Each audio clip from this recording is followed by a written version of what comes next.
அஸ்ஸலாமு அலைக்கும் வரஹ்மத்துல்லாஹி வபரகாத்துஹு. கணியமிக்க எல்லாமல்ல அல்லாஹ்வின் நல்லடியார்களே,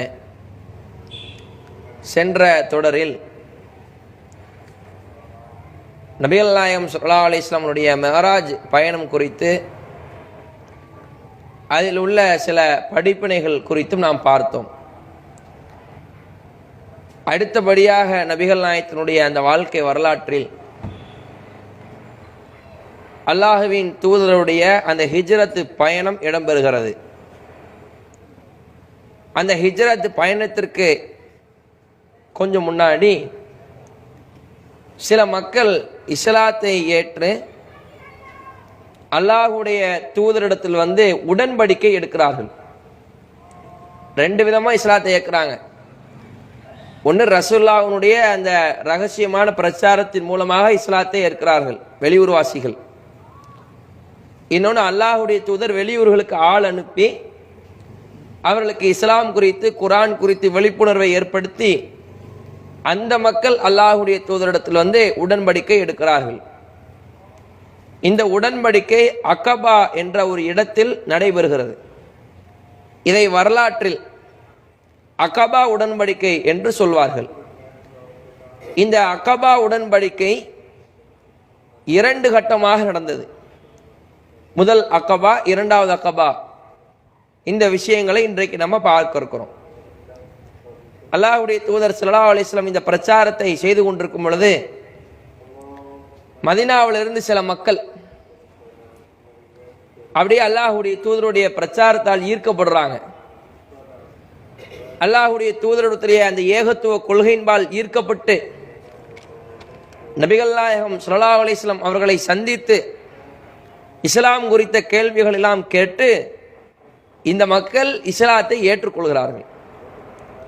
ஏற்றுக்கொண்டு அந்த மக்கள் அல்லாஹ்வுடைய தூதரிடத்திலே உறுதிமொழி பிரமாணமும் செய்கிறார்கள்.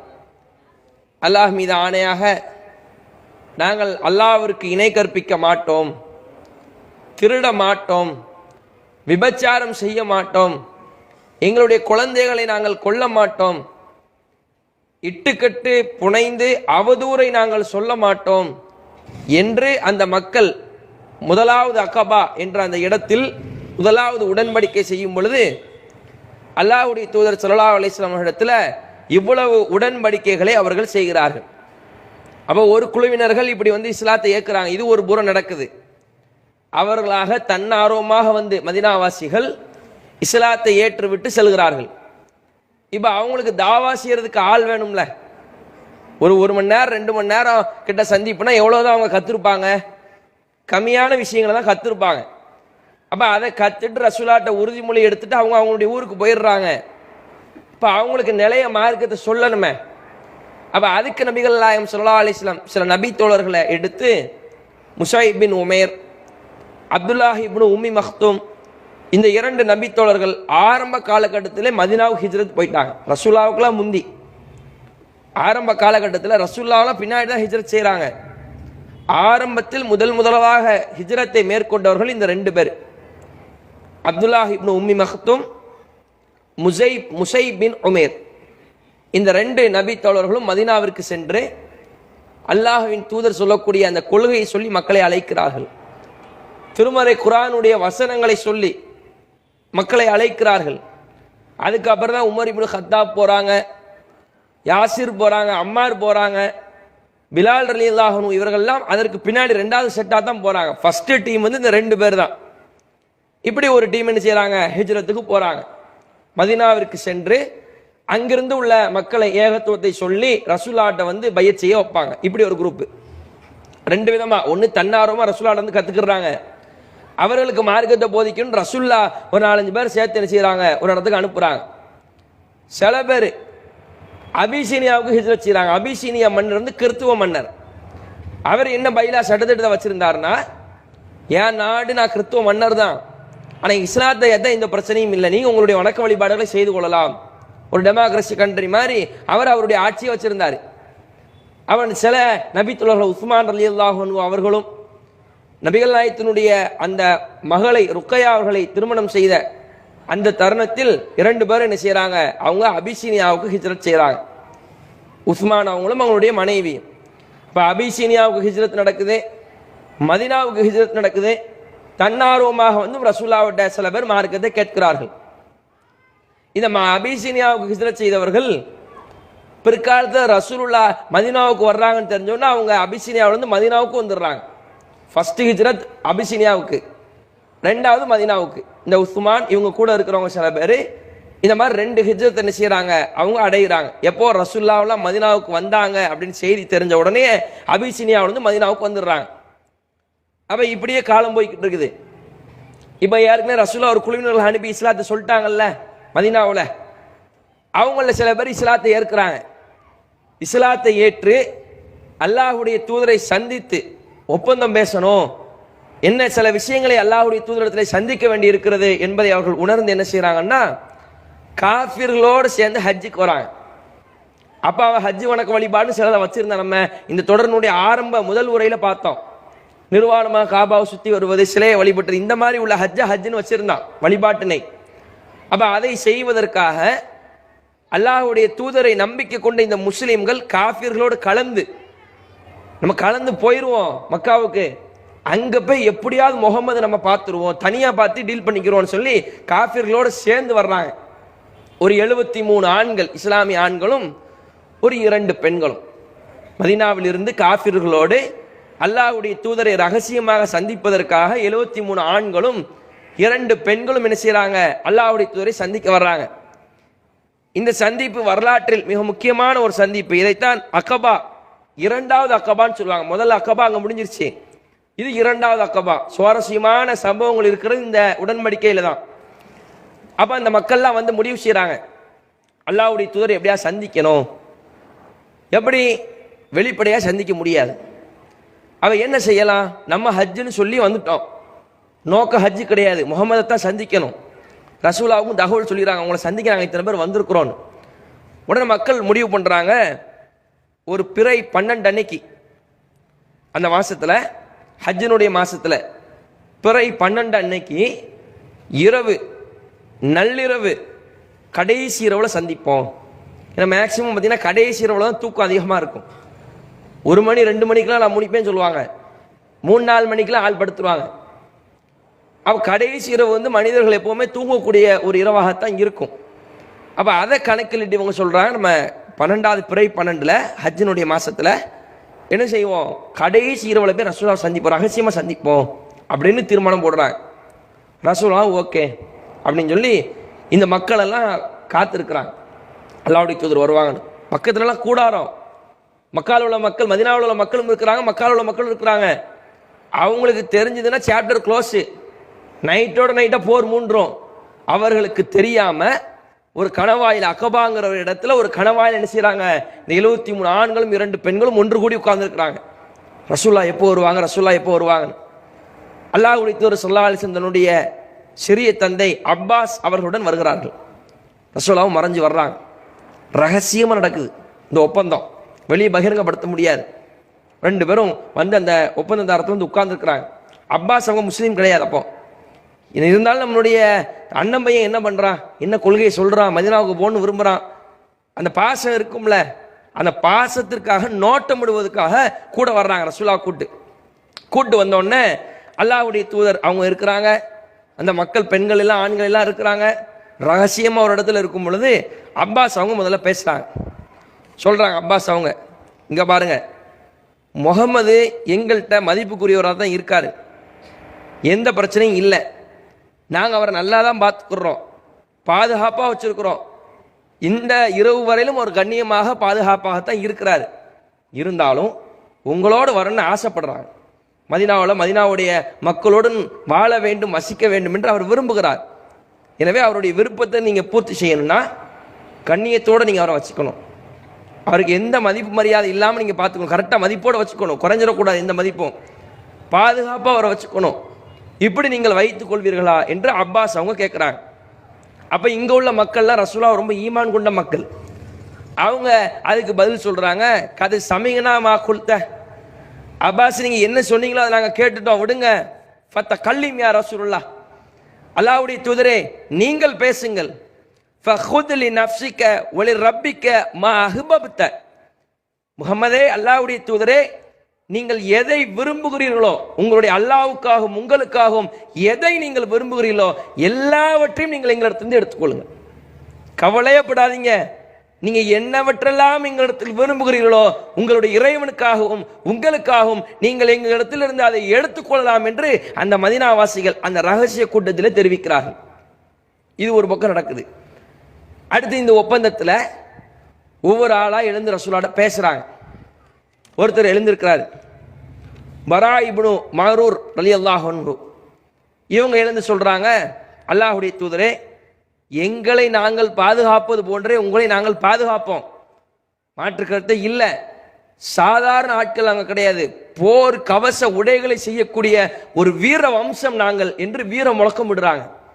இவங்க ஒரு பக்கம் இவங்க உறுதி கொடுத்துக்கிட்டு இருக்கிறாங்க. இந்த ஒரு சஹாபி இடையில இன்னொருத்தவங்க எழுந்துக்கிறாங்க, அபுல் ஹைசம் இப்னு அபுல் ஹைசம்ங்கிற ஒரு நபித்தோழர். இவங்க எழுந்து சொல்றாங்க, அல்லாஹ்வுடைய தூதரே, நாங்கள் உங்களுடன் சேர்ந்து கொள்கிறோம். யூதர்களுடன் எங்களுக்கு சில உறவுகள் இருக்கிறது, அந்த உறவுகளை எல்லாம் நாங்கள் முறித்து விடுகிறோம். ஆனால் இப்படி உங்களுக்காக நாங்கள் களமிறங்கியதற்கு பிறகு, நாளை ஒரு நாள் உங்களுடைய இறைவன் உங்களுக்கு வெற்றியை கொடுத்ததற்கு பிறகு நீங்க எங்களை விட்டுட்டு ஓடிட்டீங்கன்னா, இன்னைக்கு நாங்கள் உங்களுக்கு அடைக்கலம் கொடுக்கிறோம், உங்களுக்கு ஒண்ணுனா நாங்கள் வந்து நிற்கிறோம், யூதர்களை நாங்கள் பகைக்கிறோம், நாளைக்கு நீங்க வெற்றி அடைந்து மக்கள் செல்வம் உங்களுக்கு கிடைத்து விட்டால் எங்களை விட்டுட்டு நீங்க போயிட்டீங்கன்னா, ரசூலுல்லாஹ்ட்ட கேள்வி கேட்கிறாங்க. நபிகள் நாயகம் ஸல்லல்லாஹு அலைஹி வஸல்லம் பாருங்க, ஃபத்தபஸ்ஸம ரசூலுல்லாஹி ஸல்லல்லாஹு அலைஹி வஸல்லம், அல்லாஹ்வுடைய தூதர் அப்படியே புன்முறுவலாக சிரிக்கிறார்கள். சிரிச்சிட்டு சொல்றாங்க, பல் அப்படி இல்லை, அத்தம்மு தம்மு, உங்கள் உயிர் என் உயிராகும், வல் ஹதுமு ஹதுமு, உங்கள் அழிவு என்னுடைய அழிவாகும், அன மின்கும், நான் உங்களை சேர்ந்தவன், வ அன்தும் மின்னி, நீங்கள் என்னை சேர்ந்தவர்கள், அஹாரிபு மன் ஹாரபத்தும், யாரிடத்தில் நீங்கள் போர் செய்கிறீர்களோ அவர்களிடத்தில் நானும் போர் செய்வேன், வ சாலிமு மன் சாலம்தும், யாரிடத்தில் நீங்கள் அமைதி பிரமாணம் செய்து கொள்கிறீர்களோ, போர் செய்ய வேண்டாம் என்று முடிவெடுக்கிறீர்களோ அங்கு நானும் போர் செய்ய மாட்டேன். சுருங்க சொன்னார்கள் ரசூலுல்லாஹ், எனக்காக நீங்க இவ்வளவு வந்திருக்கிறீங்க, உங்கள் உயிர் தான் என் உயிர், உங்கள் அழிவு தான் என் அழிவு, யாரையெல்லாம் நீங்கள் பகைக்கிறீர்களோ உங்களுக்காக நான் அவர்களை பகைப்பேன், யாரிடத்தில் நீங்கள் சமாதானமாக செல்கிறீர்களோ உங்களுக்காக நானும் சமாதானமாக செல்வேன். அல்லாஹ்வுடைய தூதரும் இந்த மக்களை அவ்வளவு நேசித்தாங்க. அதனாலதான் ஆன்மீகத்தை தாண்டி அல்லாஹ்வுடைய தூதரை, அந்த மதீனாத்தினுடைய அன்சாரிகள் அல்லாஹ்வுடைய தூதரை நேசித்த சம்பவத்தை நம்மால் பல போர்க்களங்கள்ல, பத்ர் போர்க்களங்கள் நம்ம பார்க்க இருக்கிறோம். இந்த மாதிரி ரசூலுல்லாஹ் நேசித்தாங்க. இப்போ அல்லாஹ்வுடைய தூதர் அவங்க இப்படி ஒரு கட்டத்தில் பேசிக்கிட்டு இருக்கிறாங்க. இது ஒரு பக்கம் போகுது. அடுத்து பார்த்தீங்கன்னா, ஒவ்வொரு நபித்தோழரா எழுந்து முகமதை நீங்க கூட்டிட்டு போறது, முகமதை நீங்க சேர்க்கறதுங்கிறது சாதாரண வேலை கிடையாது, என்னென்ன பிரச்சனைகள் வரும் என்பதை அந்த சபையில ரகசிய கூட்டத்தில் எழுந்து ஒவ்வொரு நபித்தோழரா விளக்குறாங்க. அதுல ஒருத்தவங்க யாருன்னு பார்த்தீங்கன்னா அப்பாஸ் இப்னு உபாதா. இவங்க எழுந்து சொல்றாங்க, எப்பா நீங்க செய்யறது சாதாரண உடன்படிக்கையெல்லாம் கிடையாது, கருப்பர்கள், வெள்ளையர்கள், அரபியர்கள், அரபி அல்லாதவர்கள் எல்லாரையும் பகைக்க வேண்டியது வரும், இதுக்கு நீங்க தயாரா இருக்கிறீங்களா அப்படின்னு கேட்கிறாங்க. அதுக்கு இந்த மக்கள் சொல்றாங்க, நாங்க முகமதெல்லாம் விட மாட்டோம், யாரை பகைச்சாலும் சரி, எவனை பகைச்சாலும் சரி, முகம்மதை நாங்கள் விடுபவர்களாக இல்லை என்று அந்த மக்கள் உறுதியாக நின்று விடுகிறார்கள். அடுத்து ஒரு நபித்தோழர் எழுந்து அதே மாதிரி சொல்றாங்க, அல்லாஹ்வுடைய தூதரே, உங்களுக்காக நாங்க இதெல்லாம் செஞ்சா நீங்க எங்களுக்கு என்ன தருவீங்க? சுவனத்தை உங்களுக்கு நற்செய்தி சொல்கிறேன், எனக்காக இந்த மார்க்கத்திற்காக நீங்கள் முன்னுரிமை கொடுத்து நீங்கள் வாழ்ந்தால் உங்களுக்கு நான் சுவனத்தை தருகிறேன் என்று நற்செய்தியும் அல்லாஹ்வுடைய தூதர் சொல்கிறாங்க. அடுத்து ஒரு இளம் சஹாபி அஸாத் இப்னு சுராரா அவர்கள் எழுகிறார்கள். எழுந்து அவங்களும் அந்த மக்கள்கிட்ட சொல்றாங்க, மக்களே, முகமது அழைச்சிட்டு போறது விஷயம் கிடையாது, அதனால் வருகிற எதிர்ப்புகளை உங்களால் தாங்கிக் கொள்ள முடியும்னா கூட்டு போங்க, இல்லைன்னா இங்கே விட்டுருங்க. கூட்டு போயிட்டு நடு ரோட்ல நீங்க பாதியில முகமதை கைவிட்ட கூடாது. எதிர்ப்புகள்லாம் சொல்லிட்டோம், அரபுகளெல்லாம் பகைக்க வேண்டியது வரும், வெள்ளையர்கள், கருப்பர்கள், உயர்ந்த குலம், தாழ்ந்த குலம் எல்லாரையும் பகைக்கக்கூடிய ஒரு சூழல் ஏற்படும். இதையெல்லாம் கவனத்தில் கொண்டு சாதாரண விஷயம் அல்ல, இந்த எதிர்ப்புகள் வரும்போதெல்லாம் உங்களுக்கு உயிர் பயம், உங்களுடைய உயிர் பயம் இருந்தால் இப்போதே முகமதை விட்டுருங்க, இல்லைன்னா நீங்க அழைச்சிட்டு போங்கன்னு சொல்லி அசாது பின் சுராரா அவங்க வந்து எழுந்து பேசுகிறார்கள். உடனே அங்க உள்ள மக்கள் அவங்க உறுதியா தான் இருக்கிறாங்க. அவங்க இந்த மாதிரி பயமுறுத்தக்கூடிய வார்த்தைகளுக்கெல்லாம் பயப்படுற ஆளா இல்லை. அந்த அளவுக்கு அல்லாஹ்வுடைய தூதர் ஈமான் கொண்டவர்களாக இருக்கிறார்கள். அவங்க சொல்றாங்க, அமித் அன்னாயா அசாத், கையேடு அசாதே, ஃபவல்லாஹி லா நது ஹாதிகள் பையா அபதா, இந்த ஒப்பந்தத்தை அல்லாஹ்வுடைய தூதரை நாங்கள் எங்கள் மனைவியை விட, பிள்ளைகளை விட, உயிரை விட இவர்களை பாதுகாப்போம் என்ற இந்த ஒப்பந்தத்தை நாங்கள் ஒருபோதும் முறிக்க மாட்டோம். மேலும் சொல்கிறார்கள், வலா நஸ்லிஹா அபதன், இந்த ஒப்பந்தத்திற்கு நாங்கள் மாறு செய்யவும் மாட்டோம், நாங்கள் பார்த்துக் கொள்கிறோம் முகமதை என்று சொல்லி நபிகள் நாயகத்தை எவ்வளவு நேசித்தார்கள் என்பதை இந்த அகபாவினுடைய இரண்டாவது உடன்படிக்கையில் இந்த மக்கள் வெளிப்படுத்துகிறார்கள்.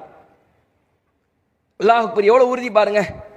இஸ்லாத்தை ஏத்த இந்த கொஞ்ச நேரத்திலேயே எந்த அளவுக்கு ரசூலுல்லாஹ்வுக்காக எதையும் கொடுக்க தயார்.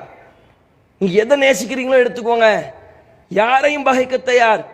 யூதர்களோடு பல்லாண்டு காலங்கள் செய்து வந்த அந்த உறவை நாங்கள் முறிக்க தயார். இப்படி உறுதியாக இருந்த காரணத்தினால்தான் அல்லாஹ்வுடைய தூதரும் அந்த மக்களை அவ்வளவு நேசித்தார்கள். பின்னாடி மக்கா வெற்றியில் பல செய்திகளை பார்ப்போம். அல்லாஹ்வுடைய தூதர் அன்சாரிகளை எங்கேன்னு கேட்பாங்க. சுத்தி மக்காவாசிகளாக இருக்கும் பொழுது என் அன்சாரிகளை எங்கே எங்கே என்று பார்க்கும் பொழுது அபூ ஹுரைரா நிற்பார். அவரை பார்த்து ரசூலுல்லாஹ் சிரிப்பாங்க. நான் ஆரம்ப காலகட்டத்தில் இந்த அன்சாரிகள் செய்த உதவிகளை போன்று ரசூலுல்லாஹ்வுக்கு யாரும் செஞ்சது கிடையாது. இப்படி அவர்களும் ரசூலுல்லாஹ்வுக்காக இறங்கி வர்றாங்க. ரசூலுல்லாஹ்வும் அவர்களை நேசித்த செய்திகளை நம்மால் பார்க்க முடிகிறது. இது எப்ப நடந்துகிட்டு இருக்குது? பிறை 12 இரவு நேரத்தில், இரவில் கடைசி பகுதியில் சஹர் நேரத்தில் நடந்துகிட்டு இருக்கு. இப்படி நடந்துகிட்டு இருக்கும்போது ரகசியமா நடக்குது. மக்காவாசிலாம் கூடி இருக்கிறான் கூடாரத்தில். கபாங்கிற இடத்துல ஒரு கணவாயில ரொம்ப ரகசியமா நடந்துகிட்டு இருக்குது. இது நம்ம சொல்றது ஆக்ரோஷமா இருக்கும், அவங்க பேசிக்கிட்டு ஆக்ரோஷமாலாம் இருக்காது. ஏன்னா அது ரகசிய ஒப்பந்தம். இரவு நேரம் சத்தம் போட்டா எல்லாம் எழுந்துருவான். பயானுக்காக நம்ம அப்படி சொல்றோம். அவங்க ரொம்ப மெதுவாத்தான் ஒப்பந்தம் பண்ணியிருப்பாங்க. அப்படித்தான் விளங்குது நமக்கு. இந்த கூடாரத்திலிருந்து கலைஞ்சு வந்து தான் இந்த ஒப்பந்தங்கள் நடந்து கொண்டிருக்கிறது. இப்படி நடந்து கொண்டிருக்கும் பொழுது இணை வைப்பாளர்கள் ஒரு காஃபிர் பார்த்துடுறான். பார்த்துட்டு என்ன முகமது கூட இவங்க சேர்ந்துருக்கிறாங்கன்னு சொல்லி இரவு நேரத்தில் கத்த ஆரம்பிச்சிட்டான். பாருங்க, அரபிகளோடு மக்காவாசிகளோடு சேர்ந்து மதினாவாசிகள் முகமதோடு சேர்ந்து கூட்டு சேர்கிறார்கள் என்று ஒரு சைதான் கத்த ஆரம்பிக்கிறான். ரசூலுல்லாஹ் அவனை சைத்தாங்கிறாங்க. தீய செயல்களை செய்யக்கூடியவர்களை ரசூலுல்லாஹ் சைத்தான் சொல்லக்கூடிய பழக்கம் இருக்குது. அல்லாஹ்வுடைய தூதர் சைத்தானை பாருங்க கணவாயில என்ன கத்திக்கிட்டு இருக்கிறான் என்று அல்லாஹ்வுடைய தூதர் சொல்றாங்க. அப்போது ஒரு சஹாபி சொல்றாங்க, ஒரு சஹாபி அப்பாஸ் இப்னு உபாதா, ஆரம்பத்தில் பார்த்தோம்ல, அவங்க சொல்றாங்க, அல்லாஹ்வுடைய தூதரே நீங்க ஊன்னு சொல்லுங்க, இன்றைக்கு காலையில் இந்த மக்காவாசில போர் செய்யறோம், உடன்படிக்கை எடுத்தாச்சு, இஸ்லாத்தை ஏத்தாச்சு, ரசூலுல்லாஹ்ட்ட ஒப்புதல் வாக்குமூலம் கொடுத்தாச்சு. உடனே சொல்கிறார்கள், நீங்க ஆண் சொல்லுங்க, இன்று காலையில் இந்த மக்காவாசிகளுடன் நாங்கள் போர் செய்ய தயாராக இருக்கிறோம் என்று கேட்கும் பொழுது அல்லாஹ்வுடைய தூதர் சொன்னாங்க, அதுக்கான அனுமதி எனக்கு வழங்கப்படவில்லை, வேண்டாம் விட்டுருங்க, எல்லாரும் கலைஞ்சு போயிருங்கன்னு சொல்லி ரசூலுல்லாஹ் கலைந்து விடுகிறார்கள். அப்பொழுது அல்லாஹ்வுடைய தூதர் அந்த தீயவன் கூச்சலிடுகிறான்ல, அவனுக்கு அல்லாஹ்வுடைய தூதர் சொல்றார்கள், அஸ்மி ஐ அதுவல்லாஹ், அல்லாஹ்வுடைய எதிரியை நீ கேட்டுக்கொள், அம்மா வல்லாஹி லா அஃப்ரிகன் லக்க, உன் கதையை நான் தான் முடிப்பேன் அப்படின்னு ரசூலுல்லாஹ் சொல்லிட்டு அந்த சபையிலேருந்து எல்லாரும் கலைஞ்சு அவங்க இடத்துக்கு போயிடுறாங்க. ஒப்பந்தம் நடந்தது யாருக்குமே தெரியல. இவன் ஒருத்தன் மட்டும் தான் கத்தியிருக்கிறான். மறுநாள் காலையில் வந்து செய்தி அப்படியே பரவுது. ஏதோ நைட் நேரத்தில் ஒப்பந்தம் முகமது கூட போட்டிருக்காங்களாமே, குறைசிகளுக்கெல்லாம் தெரியுது. இன்னும் மதினாவாசிகள் ஏன் முகமது கூட கை கொடுக்குறாங்க, இது தப்பாச்சே அப்படின்னு சொல்லிட்டு ஹஜ்ஜுக்காக வந்தாங்களே அந்த மக்காவாசிகள், அந்த மக்காவாசிகள் அந்த மதினாவாசிகள்கிட்ட மக்காவாசிகள் போய் கேட்குறாங்க, என்னப்பா ஏதோ நீங்கள்லாம் சேர்ந்து எங்களுக்கு எதிராக ஒப்பந்தம் போட்டிங்களாமா முகமது கூட அப்படின்னு சொல்லும் பொழுது நயவஞ்சகம் இருக்கான் அப்துல்லாஹ் இப்னு உபை இப்னு சலூல், உங்களுக்கு தெரியும், அவனை பற்றி பின்னாடி பார்ப்போம். அப்போ அந்த நயவஞ்சகம் சொல்கிறேன், அப்படிலாம் நாங்கள் ஒரு ஒப்பந்தம் போடலை, எனக்கு தெரியாமல் என்ன ஒப்பந்தம் போட்டிருப்பாங்க, என் கூட்டத்தார்கள் என் குலத்தார்கள், அவங்களோட தான் நான் மதினாவிலேருந்து மக்காவை ஹஜ் செய்ய வந்திருக்கிறேன், என் கூட தான் ஆண்கள் பெண்கள்லாம் இருக்கிறாங்க, அப்படிலாம் முகமதுகிட்ட நாங்கள் எந்த ஒப்பந்தமும் போடலை, ஒன்று எனக்கு தெரியாமல் நடக்காது, அப்படி என்னுடைய இல்லைன்னா என்னுடைய பர்மிஷனோட தான் நடந்திருக்கும், ரெண்டுக்குமே வாய்ப்பில்லை என்று சொல்லி இந்த அப்துல்லாஹ் இப்னு உபைத் இப்னு சலூல் சொல்றான். அந்த கூட்டத்தில் முஸ்லீம்களும் நிற்கிறாங்க. இங்க எதிரிகள் 2 பேர் பேசிக்கிட்டு இருக்கிறாங்க, மக்காவாசி மதினாவாசி, என்னப்பா எங்களுக்கு எதிராக ஒப்பந்தம் போட்டீங்கன்னா, உள்ளே இருக்கிறாங்க 73 ஆண்கள் 2 பெண்களும் ஒரு தன்னுடைய முகத்தை பார்த்துக்கிட்டு இருக்கிறாங்க. மாட்டிக்கிறோமோ, சரி ரைட்டு ஏதோ பேசிக்கிட்டு இருக்கிறாங்க, கண்டுபிடிக்கல போல் இருக்குன்னு சொல்லி ஒவ்வொரு முஸ்லீம் தன்னுடைய முகத்தை பார்த்துக்கிட்டு இருக்கிறாங்க. இவன் உபைதுல்லா அப்துல்லாஹ் இப்னு உபைதுல்லா சலூல் சொல்றான், இல்ல அதெல்லாம் இல்ல, நாங்கள் ஒரு ஒப்பந்தம் போடலை, நாங்கள் பாட்டு வந்தோம், கடமையை முடிக்க போறோம், போக போறோம் அப்படிங்கிற மாதிரி இந்த நயவஞ்சகம் சொல்லிக்கிட்டு இருக்கிறான். முஸ்லீம்கள்லாம் ஒரு பார்த்துக்கிட்டு இருக்கிறாங்க. இப்படி இந்த அக்கபாவினுடைய இந்த உடன்படிக்கை நிறைவேறுகிறது. அடுத்து பார்த்தீங்கன்னா இப்படியே போய்கிட்டு இருக்கும்பொழுது ஒரு பக்கம் இஸ்லாத்தை ஏற்று வர்றாங்க, ரகசியமாக ஒப்பந்தம் நடக்குது. ரசூலுல்லாவுக்கு அனுமதி வழங்கப்படலை. அபூபக்கர் ரலியல்லாஹு அன்ஹு சொல்கிறாங்க, அல்லாஹ்வுடைய தூதர் நம்மளும் ஹிஜ்ரத் போயிடுவோம். ரசூலுல்லாஹ் சொல்கிறாங்க, இல்லை எனக்கு அனுமதி வழங்கப்படலை, அனுமதி வழங்கப்பட்டால் நம்ம போயிடலாம். இப்படியே இருக்குது பேச்சுவார்த்தை. அபூபக்கருக்கு ரொம்ப ஆர்வம், ரசூலுல்லாவோடு எப்படியா நம்ம ஹிஜ்ரத் போயிடணும். ஒரு முறை அல்லாஹ்வுடைய தூதர் என்ன செய்கிறாங்கன்னா, வழக்கத்துக்கு மாற்றமா ரசூலுல்லாஹ் ஒன்று காலையில் அபூபக்கர் அவங்கள பார்க்க வருவாங்க, இல்லை மாலையில் பார்க்க வருவாங்க. நண்பகலில் ரசூலுல்லாஹ் வர்றாங்க. நண்பகலில் வந்தோடனே ஒரு அறிவிப்பாளர் வந்து சொல்கிறார், அறிவிப்பாளர்னா ஹதீஸ் அறிவிப்பாளர் இல்லை, அங்கே உள்ள ஒரு ஆள் என்ன செய்கிறாருன்னா அபூபக்கர் அவங்கள்ட்ட வந்து சொல்கிறாரு, அபூபக்கரே வழக்கத்துக்கு மாற்றமான நேரத்தில் ரசூலுல்லாஹ் தலையை மூடி கொஞ்சம் வேட்டியெல்லாம் தூக்கிட்டு ரசூலுல்லாஹ் வெறும் நடந்து வந்துக்கிட்டு இருக்கிறாங்க, முகமது உங்கள்கிட்ட வர்றாங்க, உங்களுடைய வீட்டுக்கு தான் வர்றாங்க அப்படின்னு சொன்னோன்னே அபூபக்கர் அவங்களுக்கு பயம். இல்லை வழக்கத்துக்கு மாற்றமாக ஒன்று காலையில் வருவாங்க, இல்லை மாலையில் வருவாங்க, சம்திங் ராங்காக இருக்கா, இது நண்பகல் நேரத்தில் ரசூலுல்லாஹ் வராங்கன்னா ஏதோ பிரச்சனையாக தான் இருக்கும் போல் இருக்குன்னு சொல்லி அபூபக்கர் எதிர்பார்த்துக்கிட்டு இருக்கிறாங்க. இதில் இந்த அல்லாஹ்வுடைய தூதர் வந்தோன்னே உள்ள கூட நுழையலை, வெளியே இருந்து அஸ்ஸலாமு அலைக்கும் சலாம் சொல்லி அனுமதி இருக்கிறாங்க. அனுமதி கேட்டு அபூபக்கர் தான் ஃப்ரெண்டு தான் இருந்தாலும் கூட அனுமதி கேட்டு அந்த அனுமதி பெற்றதுக்கு பிறகு நபிகள் நாயகம் உள்ளே போனதுக்கப்புறம் ஒரு முக்கியமான விஷயத்தை நான் சொல்ல வந்திருக்கிறேன், உங்களை இந்த வீட்டில் உள்ளவங்களை எல்லாம் கொஞ்சம் வெளியே போக சொல்லுங்கள், நம்ம 2 பேரும் ரகசியமாக பேசுவோம்னு சொல்லும் பொழுது அபூபக்கர் சொல்லுவாங்க, அல்லாஹ்வுடைய தூதரே இங்கே இருக்கிறதெல்லாம் உங்கள் குடும்பம் தான், அஸ்மா இருக்கிறாங்க, ஆயிஷா இருக்கிறாங்க, நான் இருக்கிறேன், அவ்வளவுதான், தாராளமாக சொல்லலாம் அப்படின்னு சொன்னோடனே நபிகள் நாயகம் சொல்கிறாங்க, எனக்கு அல்லாஹ் ஹிஜ்ரத்துக்கு அனுமதி தந்துட்டான், நம்ம மதீனாவுக்கு போயிடலாம் அப்படின்னு சொல்கிறாங்க.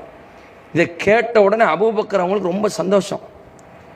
சுஹ்பத்தை யா ரசூலுல்லாஹ், அல்லாஹ்வுடைய தூதர் உங்களோடு ஹிஜ்ரத் செய்திருக்கு எனக்கு ரொம்ப மகிழ்ச்சியாக இருக்குது. நபிகள் நாயகம் சுஹ்பத் எனக்கும் ரொம்ப மகிழ்ச்சியாக இருக்குது, வாங்க நம்ம பயணத்துக்கு தயார் செய்வோம், அல்லாஹ் அனுமதி கொடுத்துட்டா இப்போ பயணம் ஏற்பாடு செய்யணும். மக்காவிலேருந்து மதீனாவுக்கு போகணும்ல, போகிற வழியில் கடைகள்லாம் கிடையாது, தண்ணீர்லேருந்து சாப்பாட்டிலேருந்து ஒட்டக வாகனத்திலேருந்து எல்லாத்தையும் இவங்க தான் தயார் பண்ணணும்.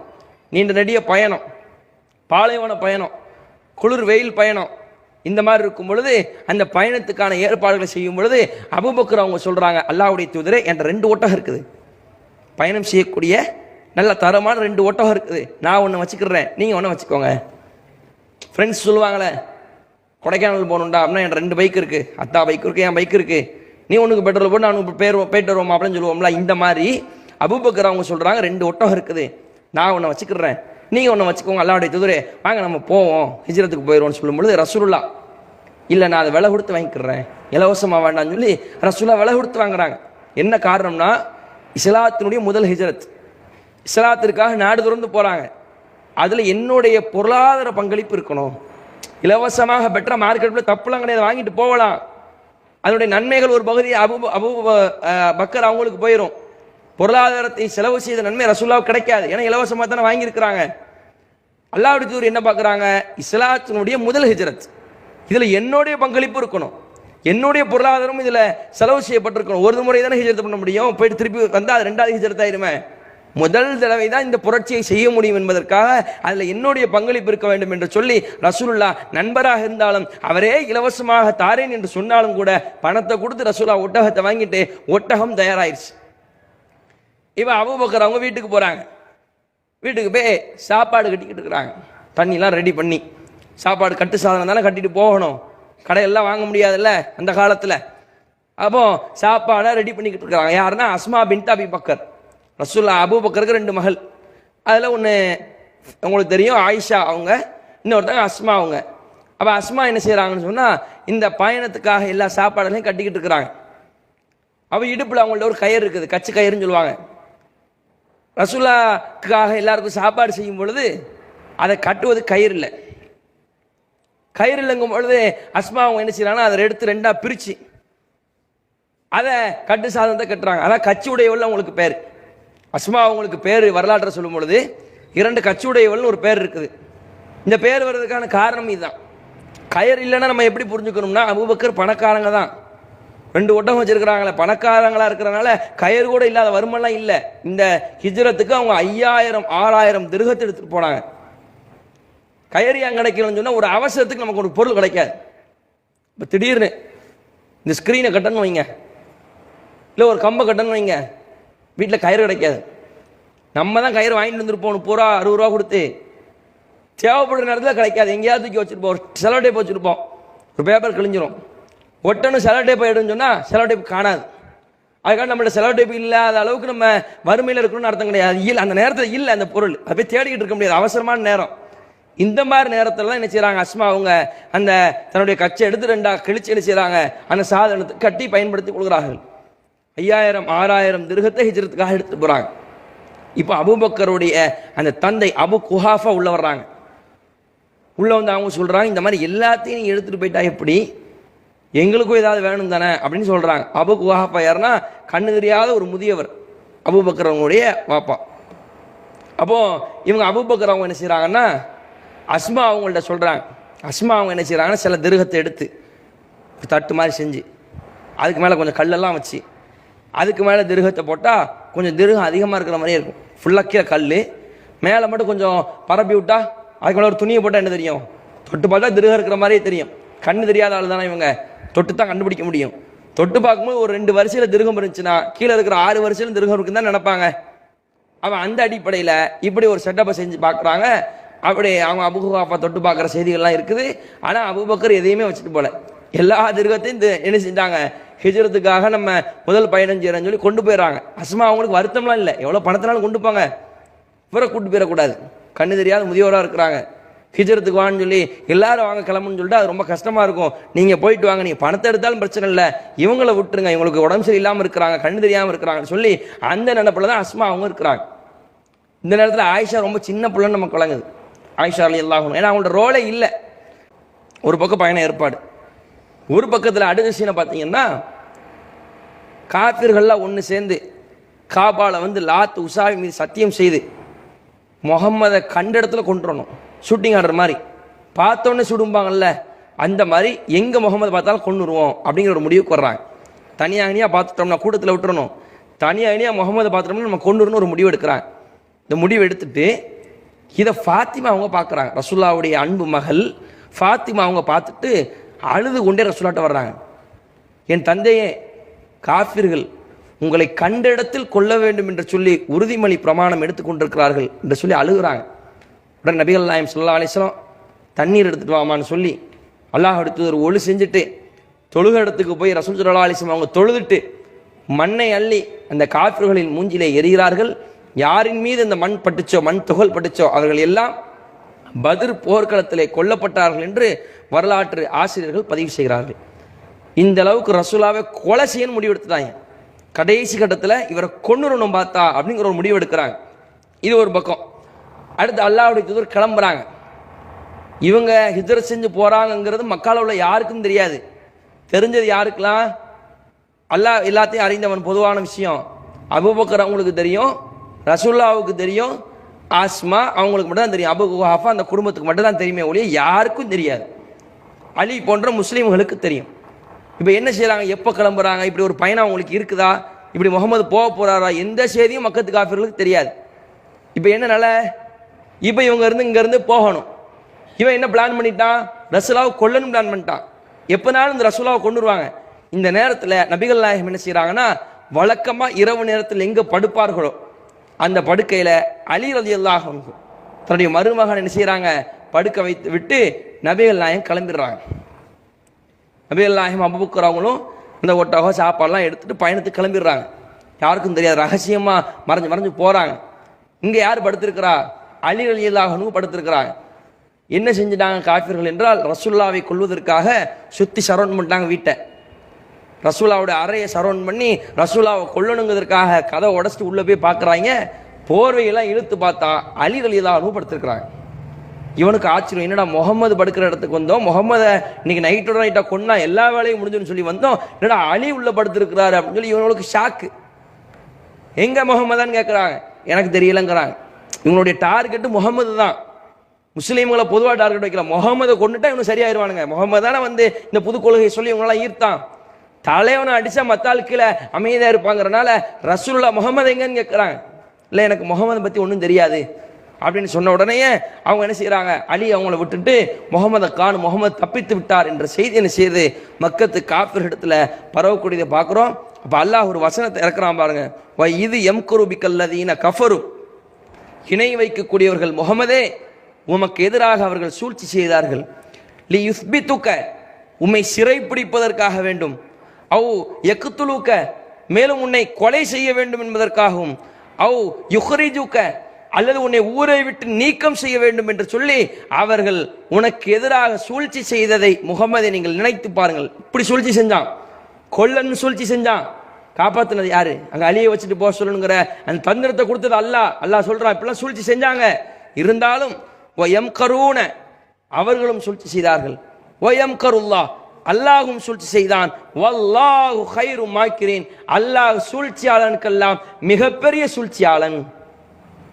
அல்லாஹ் பதிவு செஞ்சு காட்டுறான், அவன் என்ன சூழ்ச்சி செய்யட்டும் உன்னை கொல்லணும்னு, நான் அதை விட சூழ்ச்சி செய்வேன், நான் அதை விட திட்டம் திட்டுவதில் நான் பெரியவன் என்று அல்லாஹ் இந்த வசனத்திலே காட்டக்கூடிய செய்தி நம்மால் பார்க்க முடிகிறது. இப்போ அந்த அடிப்படை நபிகள் நாயகம் ஸல்லல்லாஹு அலைஹி வஸல்லம் அந்த ஹிஜ்ரத்தை ஒட்டி இருக்கிற அந்த அகபா உடன்படிக்கையினுடைய செய்தி இதுதான்.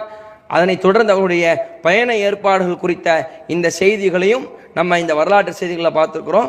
அடுத்ததாக அடுத்த தொடரில் இன்ஷா அல்லாஹ் அந்த பயணம் எப்படி இருக்கும், பயணத்துக்கு ரெடி ஆயிட்டாங்க, இந்த பாலைவன பயணம் எப்படி இருக்கும் என்பதை நம்ம என்ன செஞ்சுக்கிறோம் அடுத்த ஒரு தொடரில் பார்ப்போம். வாஹிர் தவான் அல்ஹம்துலில்லாஹி ரப்பில் ஆலமீன். அஸ்ஸலாமு அலைக்கும் வரஹ்மத்துல்லாஹி வபரகாத்துஹு.